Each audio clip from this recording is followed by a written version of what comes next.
Oh, hey there. Today's the Nintendo collection.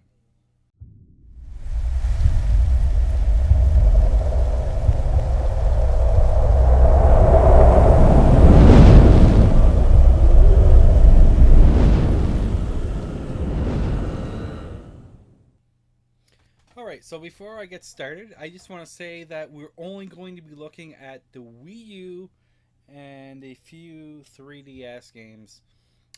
Mainly because everything else has been put in storage, with the exception of a few things I grabbed recently to put on the Wii. So today I brought up Metal Gear Solid, the Twin Snakes for the GameCube. I wanted to rip it for the Wii, so I don't have to keep going. I don't have to keep this disc around. I can just put it up in the attic and not have to worry about the disc. And I also have Mario Party 7 that I grabbed recently. My sister and I wanted to play it, so I thought I'd grab that as well.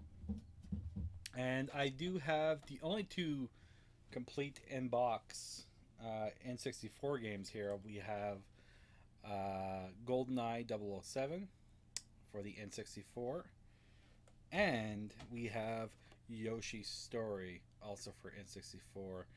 And like I said, these are the only two complete in-box that I have for the N64, unfortunately, because as most of us probably were, I was an idiot when I was a kid, and I threw out pretty much everything that had to deal with packaging.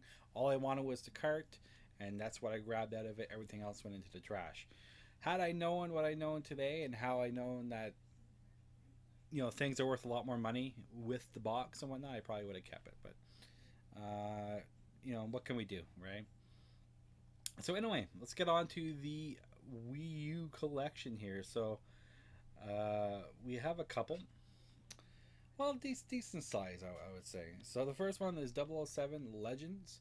I see this for like $5, factory sealed. So I thought, being that I am a fan of James Bond, and I generally speaking like the guys who make this game, who are, I think it's Eurocom. I want to say Eurocom. I'm pretty sure it's Eurocom. They're the ones that made the GoldenEye reboot for the Wii, and then they ported it over to the 360 and PS3 as GoldenEye Reloaded. So at the very least, I thought the gameplay would be decent, which I heard it's very similar to GoldenEye. There is no story in this one, so no, it is what it is. Next up, for the Wii U, we have Bayonetta 2. And it actually comes, this is the first edition. There are two editions. If you want the original game, so this is like a double disc. So you have the first game, and then you have the second game there. So this is the first edition. This is more rare. It's out of print now. The one you can find in store is actually just the second game. So if you want both games for the Wii U, you have to track down this one. Alright, Captain Toad Treasure Tracker. This one is a neat game. Basically, I think it was in Super Mario 3D World. They had this mini game with Captain Toad here, where you had to, I think it was get a star or whatever. And so they basically took that concept, which everyone loved, and expanded it into its own game. And this game is actually really, really good. It's a cheaper game. It was always designed to be a cheaper game, and but it takes that concept and really does a lot with it. And I thought it was quite neat. Next up, we have Donkey Kong Tropical Freeze. Now, there are two camps with this one. There's one camp that thinks this is like the greatest Donkey Kong game ever, and then there's others who think this is the hardest and therefore not that great. I'm somewhere in between. Granted, it is that they do make things really, really difficult, especially if you're a completionist and you want to collect all the bananas and the coins and whatnot. They don't make it super easy to do that. But as far as the gameplay, I liked it. I think it looks gorgeous on the Wii U. So, the Legend of Zelda: The Windwaker HD. I have a couple of Zelda games, but I'm not. I wouldn't say I'm a massive fan of Zelda. I played through a couple, Majora's Mask and Ocarina of Time, but but I thought, I kept hearing good things about the Windwaker, which I didn't actually play on the GameCube originally. So I thought, what better way to do it than to play it on the Wii U, which I heard they tweaked a few things that weren't not that great in the original, and of course it looks beautiful, and the cartoony cell shaded like look in this game really is really brought to a whole new light in the Wii U version. All right, next up we have the collector's edition of Zelda Twilight Princess HD, and it has the amiibo, as you can see right there, of Wolf Link, and it's a nice set. But mainly, I wanted it for the game. I don't even know if, at the time if you can get it without the game, so I got it, and it's a nice little. Nice little display piece. It's actually my second amiibo. The first amiibo I have is uh, Luigi, and I think I got it for Mario Party. I want to say. All right, so we have a couple of Lego games here. We have the first one, which is Lego City Undercover. There was a point where I thought I would collect all the Lego games that I could on the Wii U, and who knows, I still might. But mainly because, let's be honest, the Wii U hasn't really got a ton of love apart from the Lego games. But as far as this game is concerned, this game is actually really, really good. It's basically a Lego GTA, obviously meant, toned down, obviously for kids and whatnot. But I really, really enjoyed it, and of course, it is a Lego game, so therefore it has a lot of the humor that you would expect from these Lego type of games. I thought it was really cool. Of course, we have the second Lego game that I have in my collection. This is Marvel Superheroes. I think there's another one. The Avengers, I think, Lego Avengers, that I may get as well. And I didn't play this one all the way through, but from what I did play of it, I really enjoyed it. Of course, if you're a fan of Marvel, you probably would pick this up at some point. It is basically on every console, so including PC, so you don't really have all that much of a difficulty to acquire it if you really want to play it. Next up, we have Mario Kart 8 with the red packaging here, and I really enjoyed Mario Kart 8. It's really, really beautiful right off the bat. Of course, you have that infamous Luigi death stare, which I thought was really cool in this one. And again, it's a gorgeous looking game. It runs great. The frame rate is excellent. Uh, and it even has really good online multiplayer. So I'm kind of curious to see how they're going to top this one with whatever they happen to come out with on the NX. Mario Party 10. So this is basically the reason why I bought the Luigi amiibo. I also had, I think I may have showed it in the room tour. I also had like a Mario Pez dispenser, the top of it, that I kept. So I didn't really want to get another Mario, so I got a Luigi instead. And the reason I got it was for this game, Mario Party 10. And the reason is they have a whole board dedicated to amiibos. So if you have an amiibo, it would unlock the board so you can play it. And it's basically more traditional Mario Party, and I really like that. I'm not a huge fan of the everyone in the cart. Now, with that being said, it's not a huge deal breaker. They are what they are. They're little mini games. You have some fun with your friends and whatever. But overall, I didn't mind it. Next up, we have somewhat of a disappointment. We have Mario Tennis Ultra Smash. Now, the reason why it's a disappointment is that there's simply not a lot included in this game. And considering what used to be included with a lot of these Mario titles, especially the Mario sports titles, it's kind of a shame that they couldn't really come up with something unique or to pad out this game. Because you do have the Mario license, and therefore you can pad it out with a new selection of mini games, obviously tennis related, but they never did. So it's unfortunate. With that being said, it does have a tournament mode, and you have local as well as online co-op and versus. So if you are interested in that, then definitely maybe consider picking this up. But I would definitely recommend picking it up at a lower price point. Next up, we have NES Remix Pack. So this includes both the first and second volumes, which were originally released digitally on the eShop. But of course, being that I like physical releases, I was glad to hear that they were going to package both of them together in a retail package. So I definitely picked that up right away, and I do not regret it. And if you're not familiar with Remix, basically what it is a bunch of these.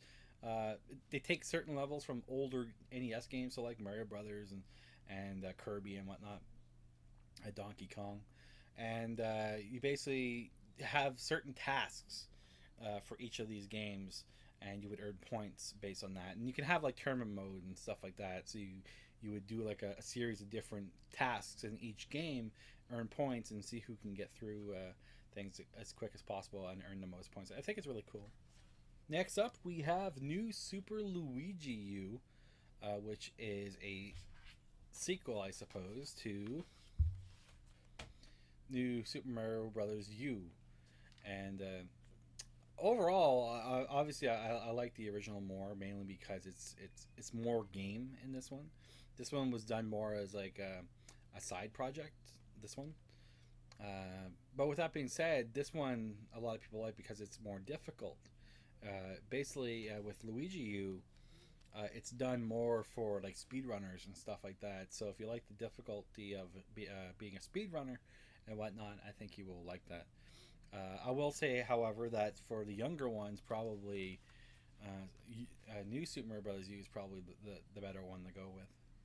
Next up, we have the original pack-in game, which you don't see all that often nowadays with new consoles. But with the deluxe edition, you got this game. This is Nintendo Land. And basically what it is basically almost like the Wii Sports of the Wii U. Basically showcasing, as you can probably see maybe on the back here, multiple games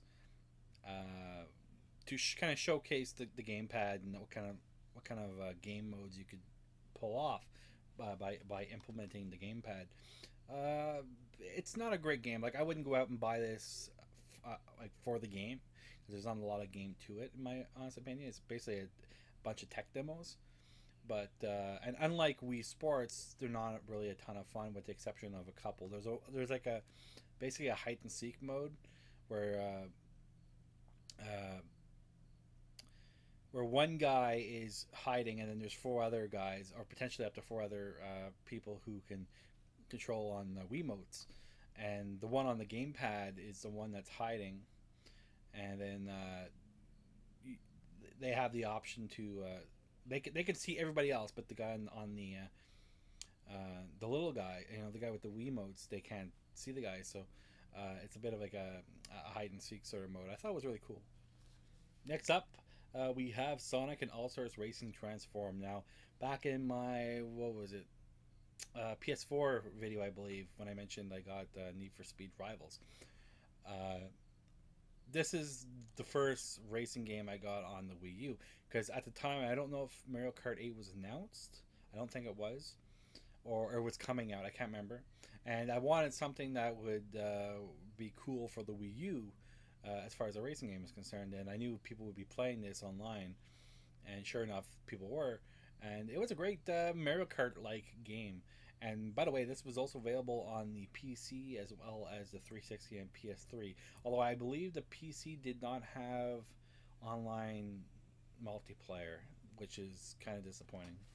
Next up, we have a game I never actually played. We have Sonic Lost World Deadly 6 Bonus Edition. I actually got this as another game through the Target closing sale. And again, I probably got it for $10 or so. And I heard of all these Sonic games that Nintendo had to deal with Sega to create games in their as part of a contract or whatever. This is probably one of the better ones. To me, it looked like a Sonic meets Mario Galaxy sort of thing, and in some aspects they pulled it off, and in other aspects they did not. But I'm interested to actually give it a try myself to see how it works out. Then we have Splatoon, probably the only game in all of these games here that I actually bought full price. Usually here in Canada, we have even the US has it as well. The Amazon E3 sales. Unlike the US, however, if you have Prime, in the US, if you have Prime, you get 20% off of all games on release or whatever. Whereas in Canada, Prime or whatever, uh, the only opportunity you have for that is during the E3 sales. So, but the thing was with this game is I didn't buy it during the E3 sale because I personally didn't think anybody would play it. I figured, the Wii U, with the exception of perhaps Mario Kart, there wasn't a ton of usage online for the Wii U, and I figure this was just being as what was considered at the time to be pretty much a multiplayer only game. There wasn't going to be a ton of people playing it, and I didn't want to rely on people on the Wii U to play it and end up getting a game that I couldn't really enjoy, obviously without people. However, they did announce after it came out, or after the E3 sale went passed by, that they would have a single player, which at that point I decided to consider it.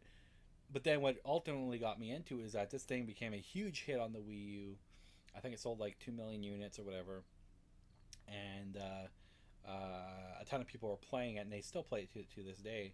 So I thought, why not actually finally pick up the game? And as is the case with most Nintendo games, it doesn't drop in price. So I did pay full price for it, but I really liked the game. I thought it was really, really cool. A recent acquisition, or somewhat recent acquisition, I should say, is Star Fox Zero. This I got this on release day, so whenever it was, it's been probably a few months, I guess. But I believe it was the last Wii U game I got. And this game actually includes both Star Fox Zero as well as Star Fox Guard. And I guess I can show real quick. So what it is here is it's actually a double box that essentially houses both releases. So you have Star Fox Zero and Star Fox Guard. And Star Fox Guard is a tower defense game, and then of course Star Fox Zero is Star Fox. So I actually haven't played either of these games. I just haven't had time. But I do want to get to these at some point. I know a lot of people. There's mixed reactions to this game.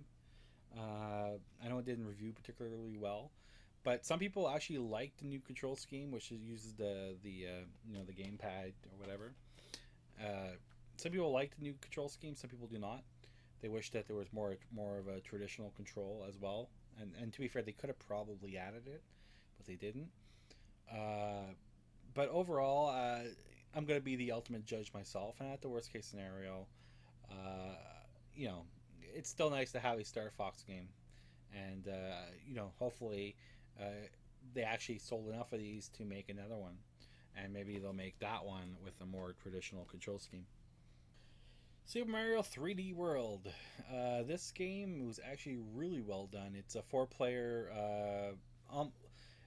It's basically like the 3DS game Super Mario 3D Land, but with 4 players, and it looks absolutely beautiful. The graphics in this game was really phenomenal.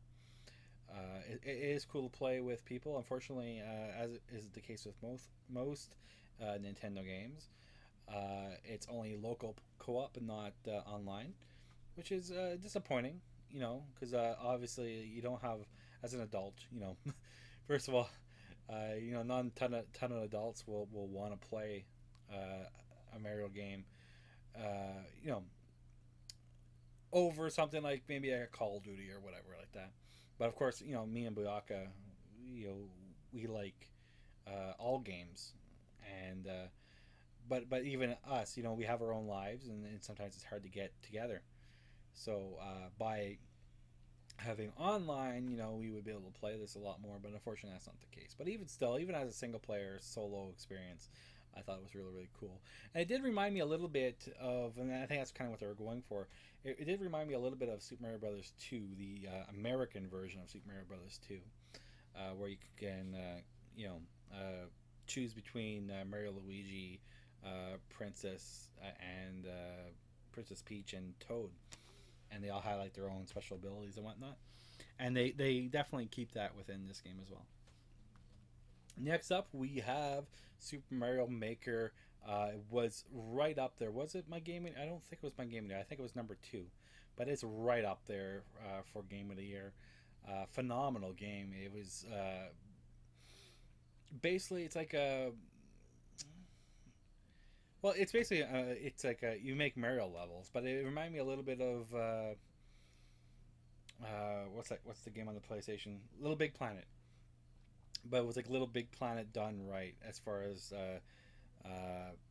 see the main issue I had with Little Big Planet was the floatiness, and what this does is it takes the core designing, of something like a Little Big Planet, but it applies the Mario fluidness of the controls and whatnot, and you get a really good game out of everything. So really really cool, and a ton of people continue to this day to make levels and upload them to the Super Mario Maker website or whatever.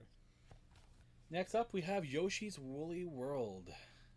A decent game. Now, to be fair, I didn't actually play this copy. I played a friend's, but it's a decent game. It wasn't as good as what people thought it would be, but I really like the aesthetic. I like the look of the wool in this one. I thought it looks I wouldn't say real, but I mean it looks really really good, and I really like the look of it and everything. And then finally, we have on the Wii U, we have Zombie U, and this was actually released on the PS4 and Xbox One as well as PC, I believe, as simply Zombie.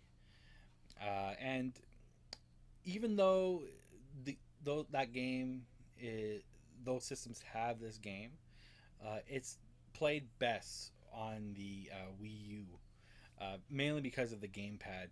Because there's a lot of moments in this one, and the main thing with this game versus, the PC version or whatever, is that while you're playing, you would use the gamepad, obviously, and you have the screen on it. When you want to go access your inventory, you would have to stop glancing at the screen and look at your gamepad. But the thing is that you can quickly look up, see if there's any zombies coming, look down, pick up, pick whatever it is you want, continue looking, whatever. Whereas on the PC and the PS4 and Xbox One versions, I believe they used a combination of a quick access as well as a kind of like a pause menu. But I think it doesn't actually pause. I'm not too sure. I guess basically it would be almost like a Resident Evil sort of thing. But I thought it was neat. I liked the whole integration with the gamepad and how they utilized that. I thought that was really cool. And unfortunately, not a lot of people actually continued trying to utilize the gamepad in interesting ways like Ubisoft did with Zombie U. So that's it for the Wii U games. But I thought I would continue on here. Let's see here. With the 3DS collection, mainly because I do not have a ton of games for the 3DS. And actually, I want to say I don't think I've added anything new as far as physical releases since the last update. But just in case, we'll still do this anyway. So we have Legend of Zelda Ocarina of Time 3D. I want to get Majora's Mask on this as well. And what's the other game? There's another Zelda. I can't remember. Link Between the Worlds. I want to get that one. But for now, I only have the first one. But I really want to get on, get the other Zelda games before they become hard to find. Next up, we have Luigi's Mansion Dark Moon, a great game. However, I do wish that it would have came out on the Wii U in some capacity. Obviously, there's a lot of times where the 3D is used to great effect in this. So obviously they wouldn't be able to add that to the Wii U version. But I wish they would have at least attempted to somehow bring it over. But unfortunately that one never happened. Next up, we have another great Mario Kart or kart racing game. We have Mario Kart 7. And while I do prefer Mario Kart 8, I really enjoyed Mario Kart 7. Mainly because we actually had online play on the 3DS. and it was really cool to bring that along to a friend's or whatever, and play it there, so you didn't have to carry over a whole system to do so. Really fun. I think this was the first time they added the gliding and whatnot, so I thought that was really cool. So next up we have new Super Mario Brothers 2. So this is basically the main theme of this one is the gold coins. I actually have a steelbook. Just a second, I'll pick it up. So this is the steelbook. I got it at Future Shop. It was like a Future Shop exclusive. I think in US also got it as part of a Best Buy thing. And if you guys weren't aware, when Future Shop was around, it's no longer around. They used to be owned by Best Buy. So in Canada, what your Best Buy in the US would get as an exclusive steelbook or whatever would be our Future Shop exclusive or whatever. So I don't know, and there's nothing inside. But the key thing is, like, what you do is you put your game. It would hold your game, inside like that, and then you can close it up. But I prefer to keep it as a display piece and then stick it up on the shelf there as a display piece. But as far as the game itself, I enjoyed it. It was a fun little time waster. I wouldn't say it was the best Mario game, but it was decent enough. I played it quite a bit actually on the bus going to work, and I kind of already showed it already, but here we go again. Resident Evil Revelations. When I first played this, I was amazed at how good the graphics looked on such a small handheld. And yeah, they did actually release this on the consoles. So if you still want to actually play this, you don't have to buy a 3DS to play it. You can actually pick it up on the PS3 and Xbox 360. And I do recommend that because this is kind of harkening back to like old school Resident Evil in a lot of ways, while still retaining some of the actiony moments in like what you would see from like Resident Evil 4 or 5 and so on. But it has quite a few more horror elements, especially when you're on the ship in this one. And they also released a sequel, which was also on the consoles. Then we have Super Mario 3D Land. So this is the game I mentioned earlier with 3D World. It's a really good Mario game. I really enjoyed it on the 3DS. I played it through to completion while waiting on the bus going to work, and I completed within multiple trips. And it was really cool. One thing I liked about it, because like the levels are fairly short. I mean, you can beat them within 2 to 3 minutes, and I thought that was perfect for traveling or waiting for the bus at the bus stop or whatever. And I really enjoyed it. And then finally, to kind of end off this Nintendo video, we have Yoshi's New Island. Now, Yoshi's Island was really cool when it came out, although I wasn't a big fan of the crying Mario baby. But this game is kind of taking that and making a sequel of that, and it was all right. But it wasn't. This game wasn't particularly great either. And but overall, I thought, like, as a sequel to Yoshi's Island, I thought it was decent enough. It just personally didn't really add a ton new to it. And another thing was, I thought this game was incredibly short. No, to be fair, I mean, it's only like $30, so you can't really complain too much. But, and granted, it is a 3DS game after all. But yeah, overall, I didn't mind it. It's not the best, not even the best Yoshi game. It's just kind of there. So yeah. So anyways, that's basically it, guys. So that's it for the Nintendo, and I guess the next video will actually be the PlayStation 3 collection, which is probably, at the moment, at least upstairs here, probably the biggest collection I have right now. So yeah, so we'll get into that in the next video. So anyways, until next time, this is Leburn98. Take care, guys. See ya. Bye.